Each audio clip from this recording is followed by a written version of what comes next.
everybody, it's another great day for a workout here on Jessica Smith TV. Today we're gonna tackle some of the best thigh exercises you can do with bad knees. So walk and talk with me here. Let's just kind of get warmed up, get the blood flowing while we set up the workout. A couple things I want to point out right off the bat is bad knees, general term. You may be working with a specific injury or condition, so please make sure that you listen to your body. Not all exercises are suitable for everybody, so pay attention to what works for you, and of course, make sure you honor your doctor's or your physical therapist's recommendations for what's good for your knees. So we're gonna walk it out here. We're gonna start with our first exercise, which also will kind of continue our warm-up, and I call it a pendulum leg swing. Now there's some balance involved, so if you need to, hop over closer to a wall in case you need to hold on to it, or a chair. So we're gonna start off by standing on one leg, just finding our balance. You're gonna tap your opposite leg out to the side. So there's a little softness in the knee, not a huge bend, just a little softness. Abs are in tight. We're gonna lift that outside leg up, flexing the foot. Now I want you to sweep the leg across your body in the front, squeezing through your inner thighs. So we sweep it out to the side and cross it over. So let's start counting our reps right here. We have 1 and in, 2, think of lifting your heel as it crosses, 3 and sweep, 4 and sweep, good, 5 and cross, 6, lift the heel, 7, that's it, 8, keep going, you lift as high as you can, 9 and sweep, this is 10, we're gonna go for 10 more higher reps because we're not using weights.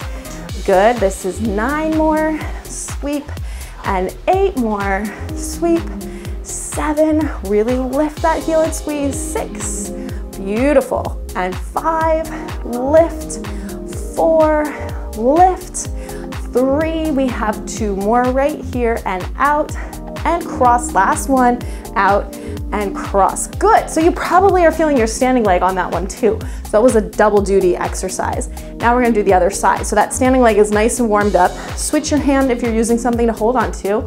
Lift that outside leg, cross over, and here we go. So we have 1 and cross, 2 and cross, keep your abs in tight, shoulders down, 3 and cross it, and 4, that's it, and 5, use your inner thighs to cross that leg, 6 and cross, that's it, 7 and cross, and 8, maybe this side's a little easier to get it higher, maybe it's harder, 9, just see where you can go with that leg, 10 and cross, we got 10 more, and squeeze, that's it, 9 and lift, 8, beautiful, make sure you're not leaning over, 7, stand tall, and 6, you got it, this is 5, and cross, and 4, beautiful, last 3, just give me 2 more, here we go, last one, cross and hold it, great job. So let's move into more of the back of the legs, the hamstrings and the glutes. So we're gonna do a little deadlift here, soft knees, but again, not a big bend. The most important part of this is the alignment of our spine. So just start with your hands at your hips, and you imagine that you're just made out of stone through your spine. You cannot bend the spine as it rounds forward, not rounds forward, hinges forward. So we're gonna come down for 2 and up for 2. Now that softness in the knees should help you keep that length in the spine. If you find that you need to bend your knees a little bit more, go ahead and do that. So you're just pitching forward from the hips and squeezing out. Now if you really focus on squeezing your tush as you lift, you're gonna get more activation through the glutes. So you don't have to squat to activate the glutes and the hamstrings. Good, now as you go through this and you master this form, this might be an exercise that you wanna add some weight to. You could just hold dumbbells right here and hinge forward with them and lift up. So keep that in mind as you progress. It's another option to add more challenge, but you first wanna get that form perfect before you add weight, because we don't wanna start having back issues too, on top of knee issues, right? So keep the length in your spine. Let's just do a few more. Squeeze those glutes as we come up. 3, good, we're gonna do 2 more. Nice, last time. Great work. Now let's head over to to a wall somewhere in your house, and we're just gonna do a wall sit. So you wanna put your back against the wall. You're gonna walk your feet out, and just like it sounds, you're going to sit. Press your back against the wall. Make sure your feet are not gonna slide out from underneath you. Make a 90-degree angle with your knees, or come up a little higher if that feels too uncomfortable. So just holding that position, see if you can start with your hands at your hips. Maybe eventually you can cross them over your shoulders, and just keep sitting, trying to get the hips in line with the knees. I'm gonna go a little bit lower, but again, you can stay up higher if that's better for your knees. Make sure your feet aren't too close to the wall, because that's when you can start to feel the knee joint here.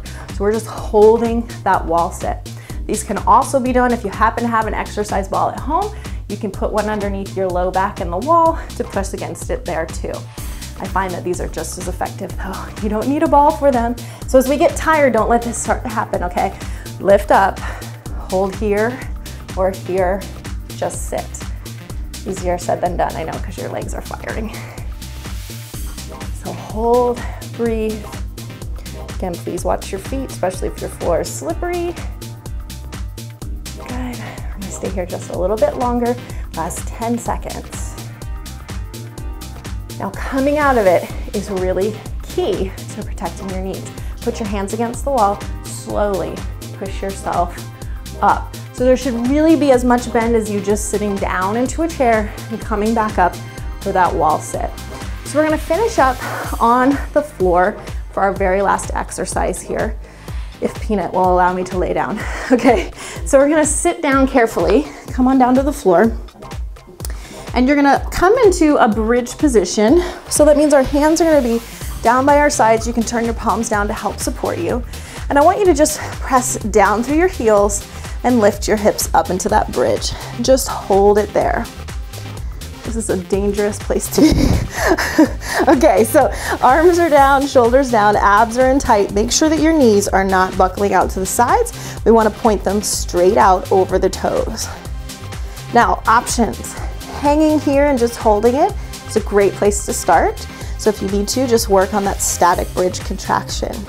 If you're ready to try a little bit more, we're gonna extend the front leg, flexing the toe, tapping the heel out, and curling it in, switching legs, out, and curling it in. So try to tap the floor with your heel very lightly, and then you're gonna contract back in.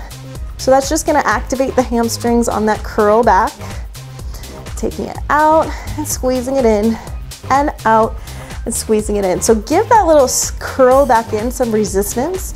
Use your imagination, imagining you're pressing your heel back in against something.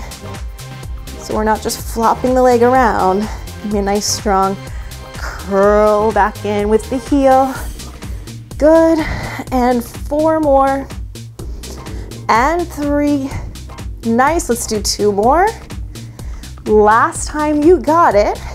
And slowly roll through the spine, releasing the hips to the floor. Hug your knees into your chest. Rock yourself up to a seated position. Great work.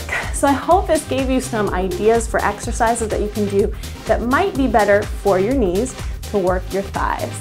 Thanks so much for joining me, everybody. Please be sure to check out our Walk On DVD series. We have a great lower body focused toning walk in there. It's also really good for bad knees, but really helps tone up that lower half. So check it out below. The links are below. Thanks for remembering to subscribe to our channel, like and share your favorite videos, and Peanut and I look forward to another workout with you soon. Take care, everybody.